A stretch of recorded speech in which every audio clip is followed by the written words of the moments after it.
Hello, everybody. Thank you for all of you who have already been here today for coming back. Thank you to those new ones who have just joined us. I'm so excited about just meeting. I just met Ashley, and I'm so excited to hear her talk and look at her work.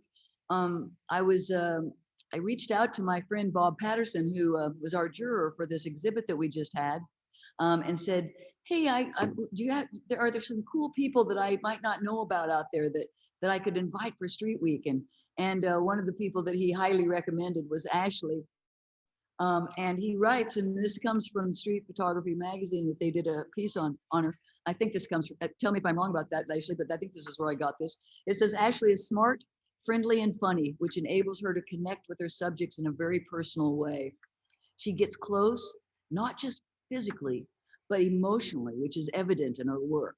It's obvious that she gains the trust of her subjects, who respond in kind. The result is a visual narrative of a community most of us only see from a distance.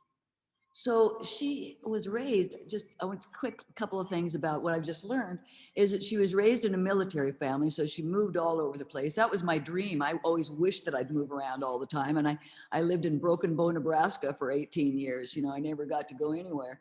So she did that, really kind of got her around to see other groups of people and neighborhoods, and so she started when she was in Florida after, no, that's, oops, sorry, let me backtrack. After college, that's when she started taking pictures seriously of communities that she's going to show us. And I'll let her tell you the rest. All right, Ashley, we're delighted to have you here.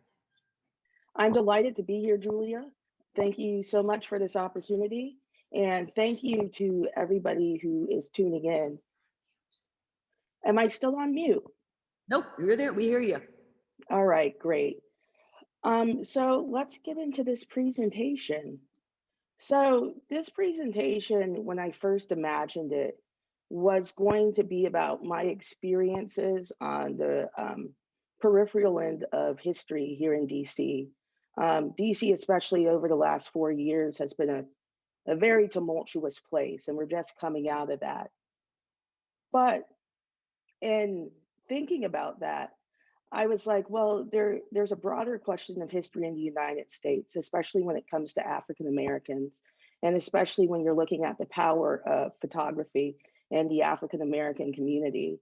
Um, you can start with Sojourner Truth, who used to sell cartographs of herself because she said she sold the shadow to support the substance. That's how she supported herself. Frederick Douglass made it a point to sit down for portraits every opportunity that he got so that he could project the inherent dignity of the African American race in a way that ran counter to the gross caricatures of the 19th century. Even when you get up to the civil rights movement, those people very much relied on the power of visuals to show the world not just injustice, but to also show their resistance. And now we come to today, and photography, moving images are still capturing the Black community, also still showing our resilience and giving the opportunity to the world to bear meaningful witness. Um, One thing that's huge in that is the power of the mobile phone.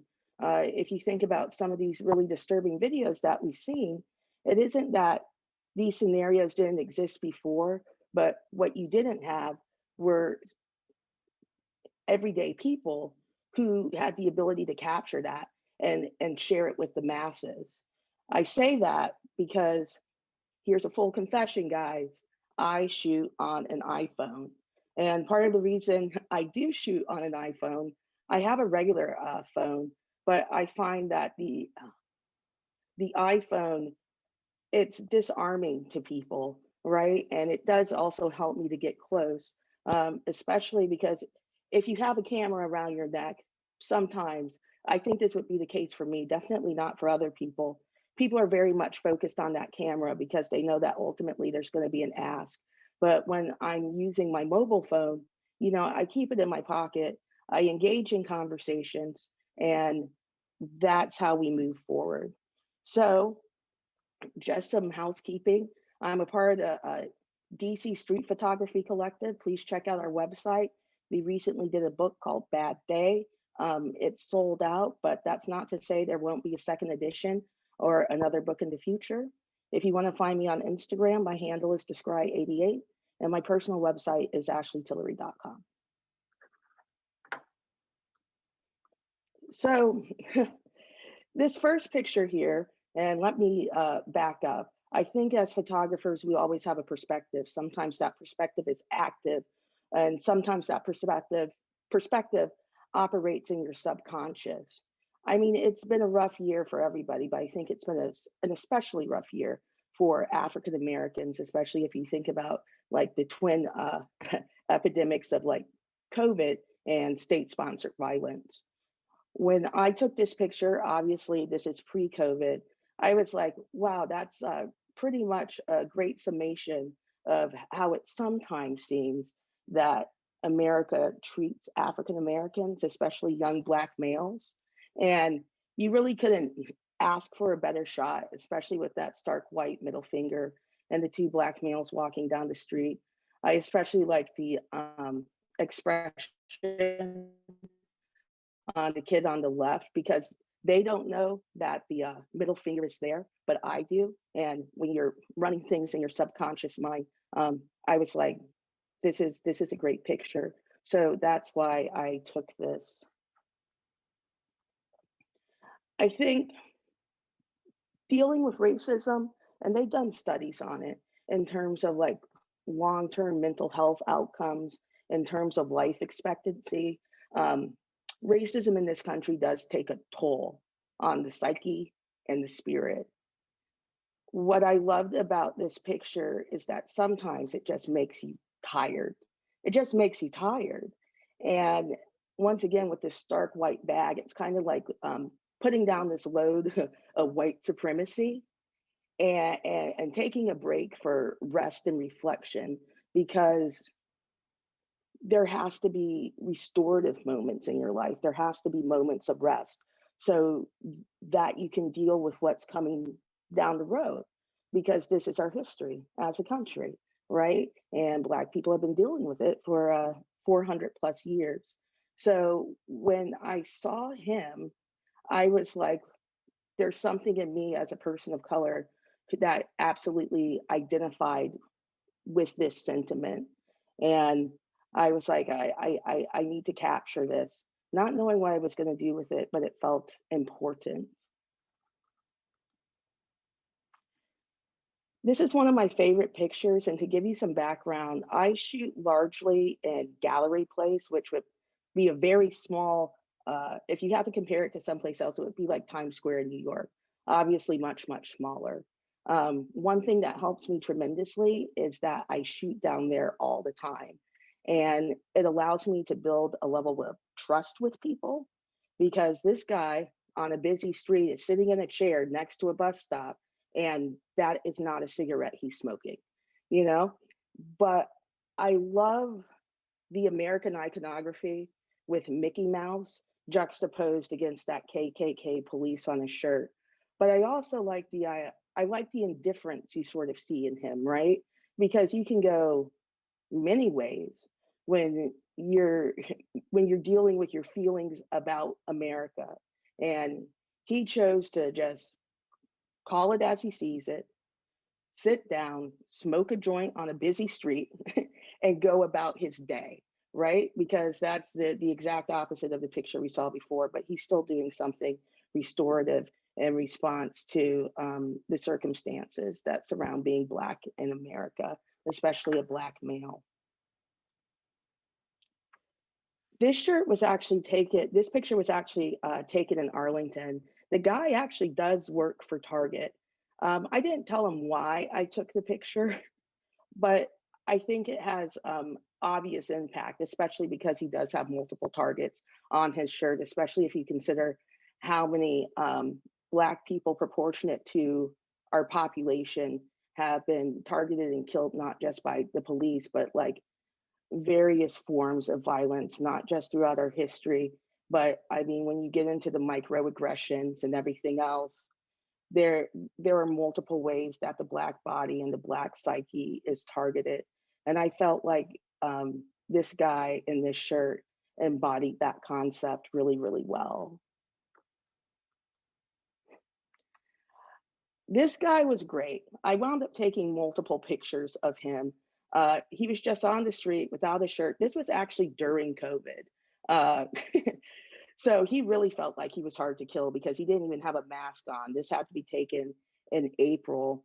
But I appreciated the sentiment of it because at this point, we had already seen the George Floyd killing. You know, we had already seen Eric Garner and all these things play out by way of people with mobile phones. And I like that he probably got this tattoo long before we were exposed to those particularly horrific scenes.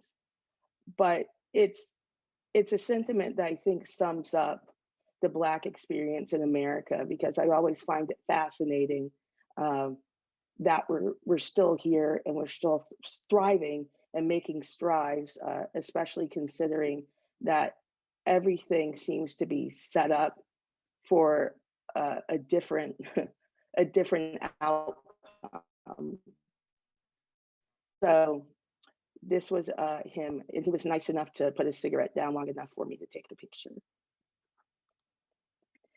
Believe it or not, this guy's a construction worker. This was also taken in Gallery Place. I love that his back is so strong, and actually that's why I approached him about taking the picture. But what you don't know is that this man is like 70 years old.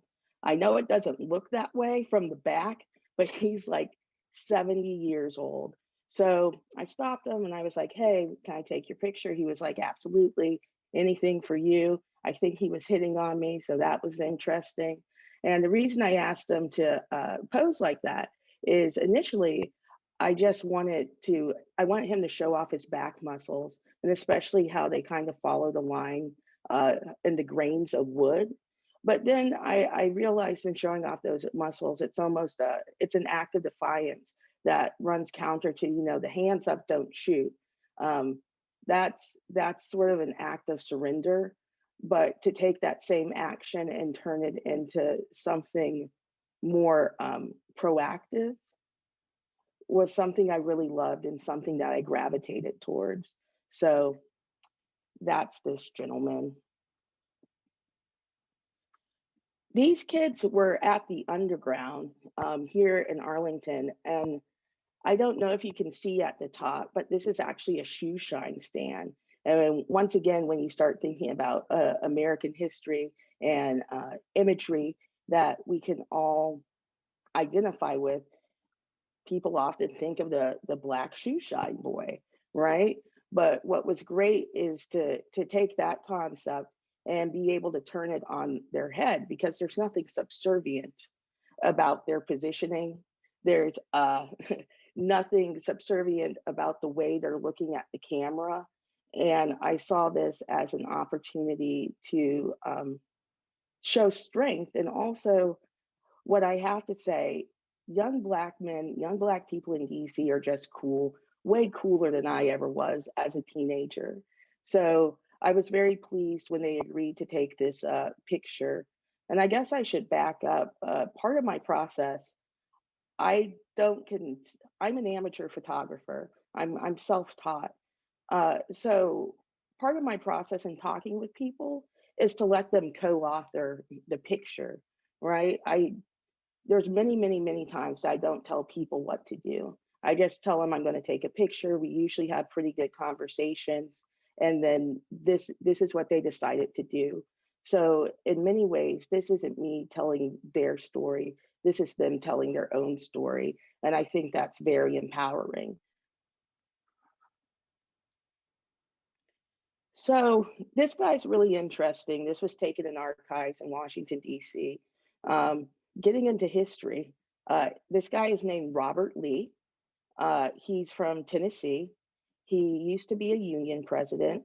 And the reason that he is out there dressed as he is that he has run for president uh, or attempted to run for president every year since 1984. And he was out there collecting campaign donations and a coffee can for his presidential campaign.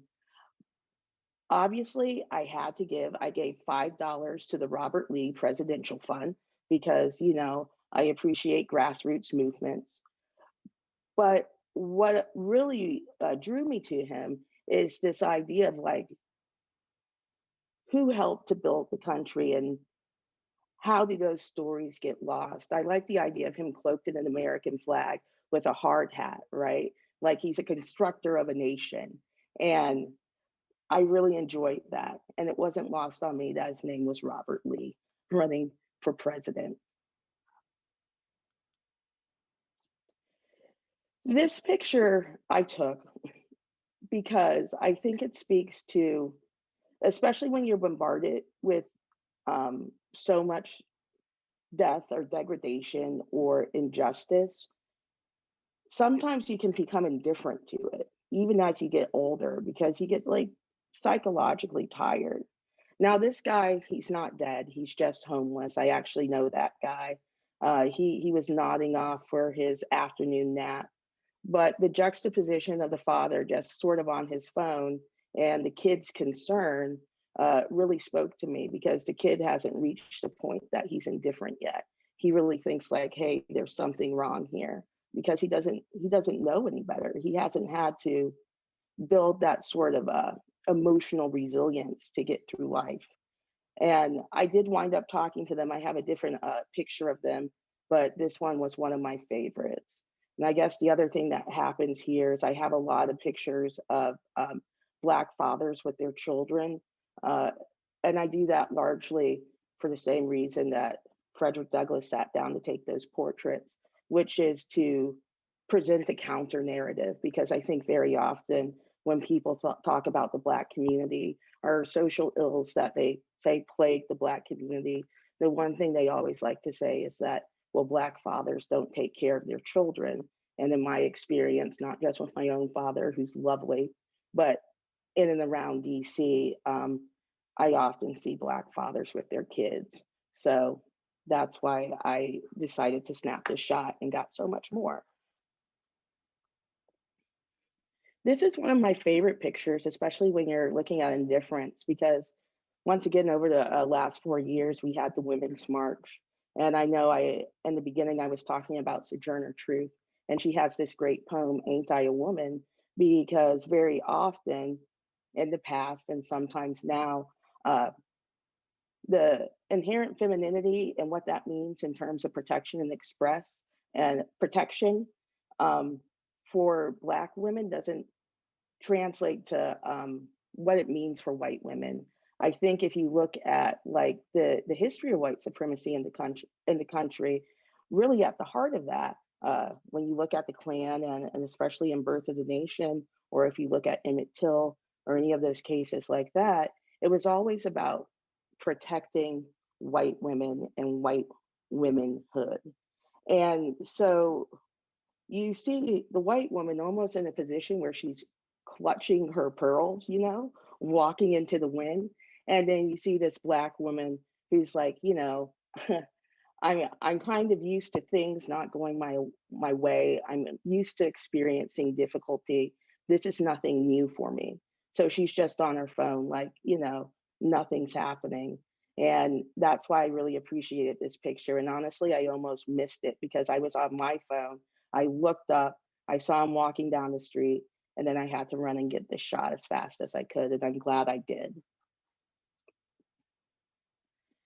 Speaking of womenhood or womanhood, and especially speaking of womanhood in America, what I liked about this picture is her ear, because typically, your ear only looks like that if your earrings got snatched out in a fight, you know? And that is actually what happened to this woman. I like the resilience in her face. I love the strength of character. We definitely had a good conversation, but I also like the idea that what we're seeing is somebody who has survived, who has fought difficult battles and has come out victorious on the other side. And you see all of that in her face. And I think once again, that very much ties into not just the history of the country, but the history of Black people and the ability to fight, overcome, and move on. So this is an interesting picture. This was actually at the premiere of Black Panther. What I liked, what I like about this picture and why I included it in this presentation is there's always going to be, and I think the only reason we make progress isn't because Black people fight alone. That has never been the case. There are always good people of every race, ilk, who are willing to show up. And I think that's definitely something that we saw with the protest of the summer. But I also think that there are moments where, while somebody can be your ally, it's very difficult for them to necessarily feel your pain. They can sympathize, but they can't always necessarily empathize. And those are two very different skills. And I sort of felt like this picture was the embodiment of that because obviously this woman has the best of intentions.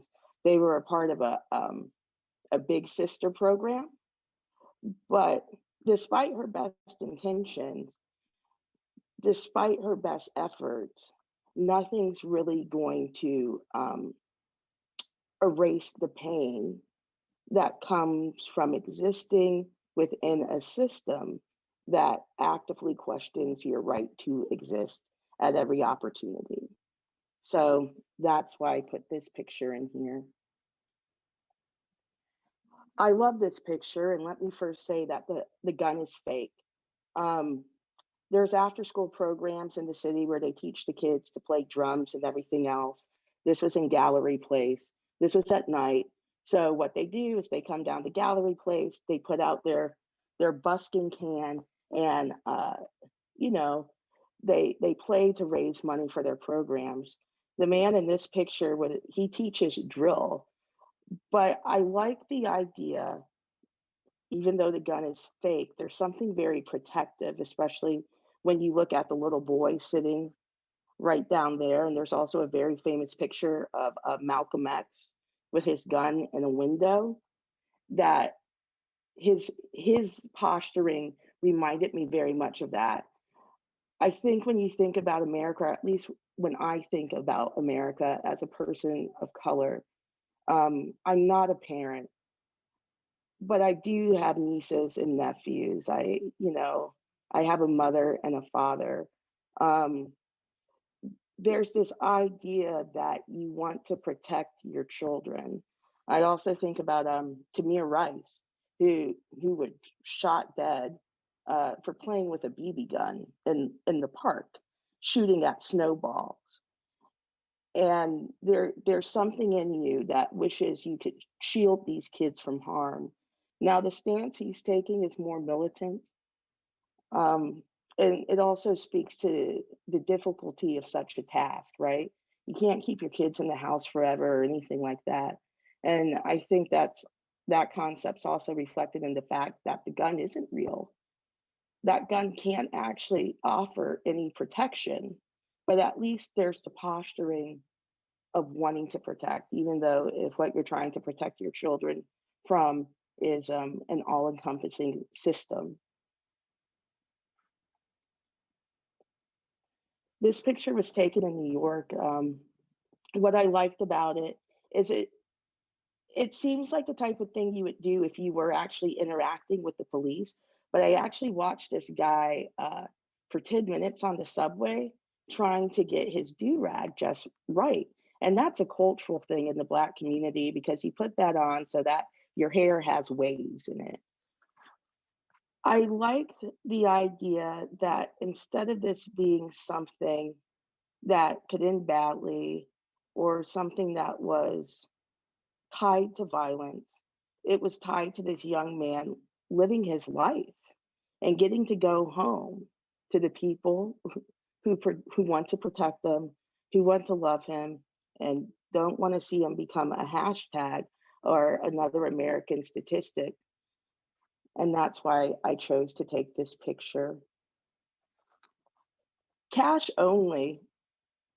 I love this because to me, once again, the things that run in your subconscious, right? The things you can't escape, especially as a person of color, you can't help but think about the commodification of the black body, not just not just slavery, because that was years ago, but even the commodification of the black body in a prison system, or the commodification of the black body and black cultural experiences when you look at what does comprise a large part of pop culture is Black culture.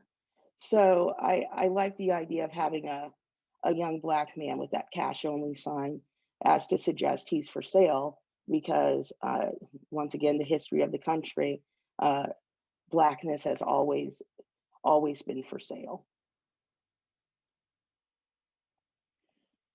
So this kid, and this he made me think of Tamir Rice. This was from the same evening of the other guy with the gun. It's a fake gun. His fingers are bandaged and everything. I like how confident he is in his own way. It took a lot for me to get this picture because his friends kept ragging on him and everything. But I also remember thinking, I hope this young man gets to grow up. But more than just grow up, I hope this man gets to grow old. I hope he gets to live a life unmolested by the more harsh realities of the country. And, you know, it might be a vainglorious hope, but I hope it all the same. And so that's why I decided to capture this. I love that these are three brothers. They're at a local tea shop. The symmetry of the picture really spoke to me. But once again, and I have a special place in my heart for young Black men, like I said, even though I don't have children or anything, because I hope they're always there to protect each other and love each other and hold one another up. Um, Everybody has a sense of community, absolutely. I think in the Black community, though, that sense becomes more acute. One, because of the dangers we face in the world. Two, um, life the life expectancy is not the same for Black people, and that's regardless of economics, education, how much they exercise, because racism and microaggressions actually take a toll on the body. In fact, they did a study of Holocaust survivors, and they found that there was basically a genetic marker that was passed down from generation to generation from the Holocaust experience, and that's called epigenetic mutation. I think for Black people, our experience with America, it changes us in ways that people don't see. Because once again, the basis of pop culture and joy and cool in this country is very much based in a Black experience, but that experience is based in pain. And what people see are all the ways we find to cope with that. So these kids were very cool. Um, just like the child before, I hope they get to grow old and I hope they always have each other. This is one of my favorite pictures I think I've ever taken, period. I was walking down U Street. U Street has a very interesting history. It used to be called Black Broadway. It burned in 1968 following the riots when Martin Luther King was assassinated. And it just started coming back maybe about 6 or 7 years ago. One of my favorite bands is the Red Hot Chili Peppers. And they have this line where it says, you know, soft spoken with a broken jaw. And that's what it made me think of because there's hurt in his eyes. Um,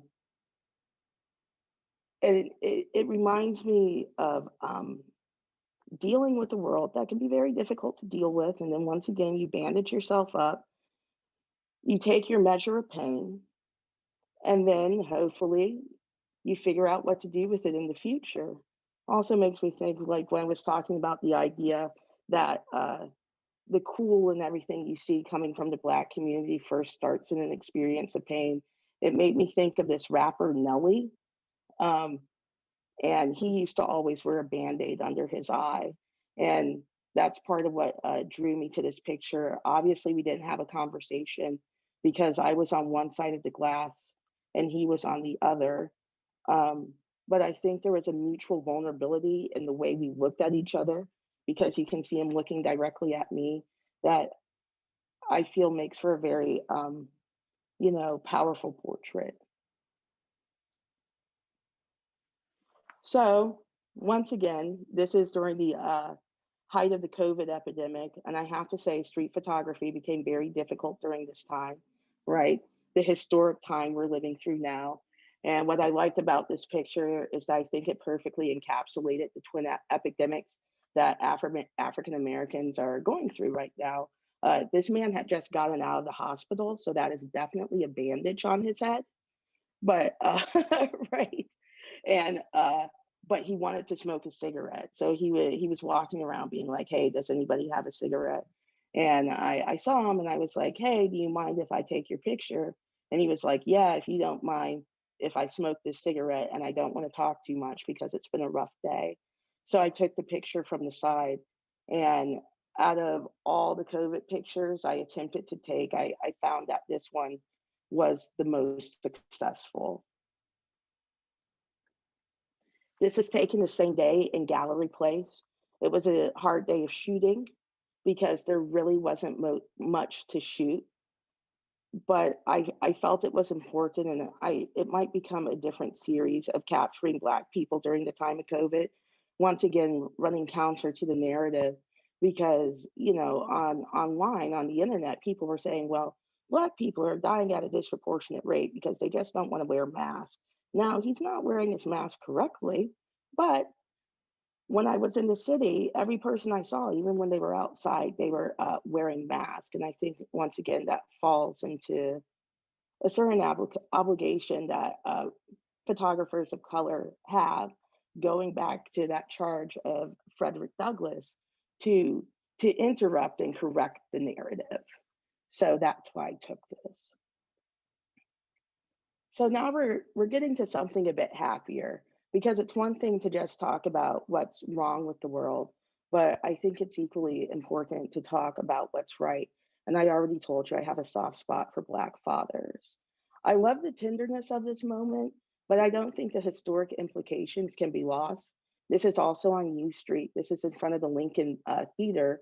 The Lincoln Theater is actually one of the only businesses to survive the 1968 riots, and it's still there. But to go from this very lifelike image of Abraham Lincoln, who we consider an emancipator, and to have a Black father be able to hold and protect his son, I think is a beautiful thing, especially if you consider the idea. And I do think this is another reason that the Black community is so close knit, is that for the longest time, you didn't know, especially during bondage, how long you would have your family. Would your family be broken up? Would they be sold away? There were actually ads that ran in papers all the way up to the mid 20s, uh, way on the other side of emancipation, where people were still looking for their loved ones. They got sold away, whether they were mothers, brothers, or sisters, and they were still trying to find them. So the history that collides in this moment was very powerful for me. And I was very thankful that he allowed me to take the picture, though his son was a bit fussy. This was basically the calm in the eye of the storm. This is also on U Street, going back to the idea of protection and tenderness and community. U Street has an African American Civil War museum, and these ladies are reenactors. So they're actually in 1860s dress, even though the child is not. And I like the idea and why I gravitated towards the picture. It felt like walking with your ancestors. The Black community, whether it's in America or Africa, there's a lot of emphasis placed on ancestors and the strength that you get from ancestors, right? The idea of they survived this, you can survive this too. Um, this is actually her grandmother and her aunt because I first encountered them in a pizza shop. But I like that she's enveloped in love and protection, especially as they're getting ready to walk across the street. And honestly, I think it's a one in a million shot where when are you ever going to find some black Civil War period reenactors walking with a young black girl? That this was a really great moment for me. And once again, that call back to history because it's around us. It happens every day. So there's that. This picture is great. This was taken in Gallery Place. And some background on this is after the Trayvon Martin verdict came out, the pastor at Alfred Street did a sermon called When the Verdict Hurts. And he was talking about the man who was compelled to carry the cross of Jesus. And that man actually came from Africa. And he was traveling with his two sons for Passover. And when he was compelled to carry the cross of Jesus, he didn't want to. But the way that Roman law was set up at the time was that if he didn't carry that cross, then his children would have to. So that's what I was thinking about when I took this picture. The American iconography aside with the Coca Cola bottles, the idea that he's presenting dignity and strength. He's holding his two sons closely, but you'll notice that while the embrace is tender, he's holding them with two fists, like he is ready to fight for his kids if need be, and he's ready to carry whatever burden is necessary to make sure that they have a good life. And I love that. This picture is about tenderness and self-care. Hair is huge in the Black community, and one of the most tender and special things you can do for somebody is to do their hair, and that's what I liked about this picture. These two people are actually homeless, and this was in front of the National Portrait Gallery, and she's sitting there, and he's asleep. And when she was combing his hair, it sounded like it hurt, but the lady next to me that I have been talking to for a while, because this is a very difficult group of people to photograph. They don't like to be photographed. So I had to basically hang out with him for 2 weeks. She said she was doing his hair, it's the only time he ever goes to sleep. But for the most part, he's always awake. I don't know if it was paranoia or anything else like that, but the vulnerability that he's able to display, not just as a Black man, but as a person, and the tenderness and the community and the self-care and the mutual care is what gravitated me towards this picture. This picture was actually taken not too far from the portrait gallery. I think sometimes every picture doesn't have to be about defiance. Every picture doesn't have to be about fighting the system. Sometimes a picture can be quiet and beautiful, and there can be a moment of Black peace. And that's what I like about this. He's a flower seller. Um, and I was like, yeah, I think the shocking images are great, and the images that make you think are great, but sometimes to just being able to turn off that subconscious consideration and focus on the beauty of things is equally important. These two are brother and sister, and I intentionally, we're coming to the end of my presentation. I intentionally wanted to show these more tender moments because I think we went through some hard stuff up top, and it's better to leave people on a more hopeful note. She's very shy. She doesn't talk or anything, but the protection and love that he offers her was something that I I was very moved to see, and I was very grateful to them once again, because there's a lot of people who don't like their pictures taken, and I had to talk to them for 30 minutes, that they allowed me to take this image. So this is the last image of my presentation, and I intentionally wanted to leave on a note of love. I attended Tuskegee University, and once upon a time, I used to paint and do collages. And I had a mentor, Dr. A, and one thing he always said to me is that it's irresponsible to just show problems because that doesn't leave people feeling good.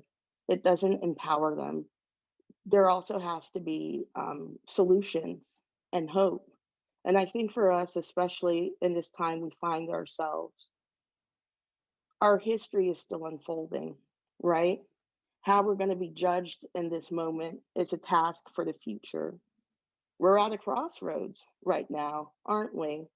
Like, how do we deal with diversity? How do we get more people at the table? How can we live a peaceful and meaningful coexistence that allows us to form that more perfect union that the forefathers talked about, that allows us to elevate the better angels of our nature. And I would say it starts with love, love for ourselves, love for one another. But in doing that, we can't forget where we came from. We can't forget our history, because if we forget our history, we forget what we're striving against and what it is we have to overcome to have a better future. So that's my presentation on photography and history. I hope you enjoyed it, and I look forward to any questions if you have any. Really beautiful, Ashley. Thank you. We do have one question here from Teresa Kennedy asking, which says, "Beautiful black and whites from an iPhone." Ashley, are you using a Yes. particular are you using a particular app, or when you shoot or when you edit? I edit in Snapseed. I also do a little bit of editing in Lightroom. But yeah, those are the only two editors I use. Thank you for Um, the question. You're uh, welcome. It was really powerful. Thank you.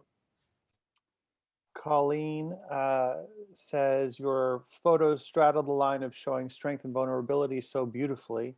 Can you share more about what draws you to photograph a person?" Yeah, absolutely. And that's a really great question. Thank you, Colleen. I am I am drawn to characters. Um, a lot of times when I photograph people, it's because some I recognize something in myself. If not in the circumstances than in the emotion. Because with street photography, especially the way I shoot, when I go out, the first thing I do is not take a picture. I just sit there and watch, and I people watch. And every once in a while, there's a person where I say to myself, I can identify with that. And if I can identify with that, then that's a basis for us to have a conversation. And I think when people feel like you're not there to be voyeuristic, you know, you're not there to necessarily commodify, but rather commiserate in some cases, or or share this human experience, that's when you get the best photographs. So to answer your question, the way I choose subjects is I watch and I find something that I can identify with in them or think I can identify with, and then start a conversation and go from there. Wonderful. Carl asks, he may have missed it, but is there a reason why you choose to show your photos in black and white versus color? I think well, first of all, thank you for the question. I appreciate it. First of all, black and white, it's just classic. Uh, you know, some of the photographers that I gravitated towards early on, especially in the black photography pantheon, like Van der Zee, PH Polk, they all worked in black and white. So that's where it first started. But the other part of it is that melanin, black skin just looks really, really good in black and white. And you also get these really stark contrasts. And as much as I love color work, like, you know, Eggleston or Ernst Haas or any of those people, it takes away black and white removes any sort of distraction. So it is what it is. And I think that's a big reason why I gravitate towards black and white. Thank you. Ken says, very powerful work. You mentioned you were an amateur photographer, and he respectfully disagrees. Thank you. Carolyn would like to know, what is your most memorable intersection of story and image? It's actually an image that I didn't put in here. I considered it, but I ultimately decided against it. This was once again walking down U Street, which I said earlier used to be Black Broadway. And I ran into this guy sitting on a stoop, and he was having a rough day. He was drinking something that might have been liquor, but if it was definitely homemade. And so I started talking to him, and he was telling me how he came to Washington, D.C. In the late 50s, early 60s. He used to live in South Carolina, where him and his mother used to work on a tobacco farm. And one night he was walking home because they had worked really late. And I don't remember him saying why he was walking home alone, just that he was walking home alone.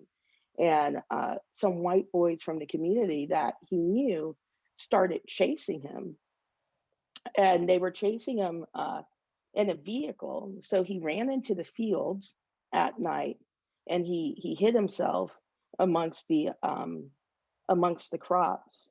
And he said what he liked about when he moved to DC was that there was so much light, because that made him afraid of the dark. And that's why he would never leave, because there's light, he felt safe. Sorry. No, no. Thank you for sharing that story. Thank you for the question, Carolyn. I appreciate it. A number of people are complimenting you on your work. Great work. I wanted to compliment you. One of my favorites, there were a lot of beautiful images. One of my favorites, though, was towards the end, the flower man. I loved the reflection of the plastic that you caught kind of towards the top of his head. It made it look kind of like a crown, or kind of just like a symbolic of like a divine light. So it was really beautiful. Oh, thank you. Thank you so much. Yeah, I really, I love that picture. It's definitely one of my favorites. Thank you. Okay. Are there any other questions from anyone? Yes, Rick. Hi, Ashley. I really loved your talk and Thank you. presentation. I'm a former architect, all right? But so let me tell you, just from my point of view, the difference between a talented, successful photographer or artist of any type and a not so successful, but still very talented artist or photographer is their ability to communicate effectively. And your ability to not only communicate with your images, but your words and your emotions is awesome. That's very powerful. And for that, I totally respect what you're doing. Oh my gosh, thank you so much, Rick. I really appreciate that. Thank you. Rick, I wish I would have been the one to say that. That was a beautifully put and very right on. Cool. Well, thank you, Julia. And I'm very grateful for this opportunity to share. So thank you.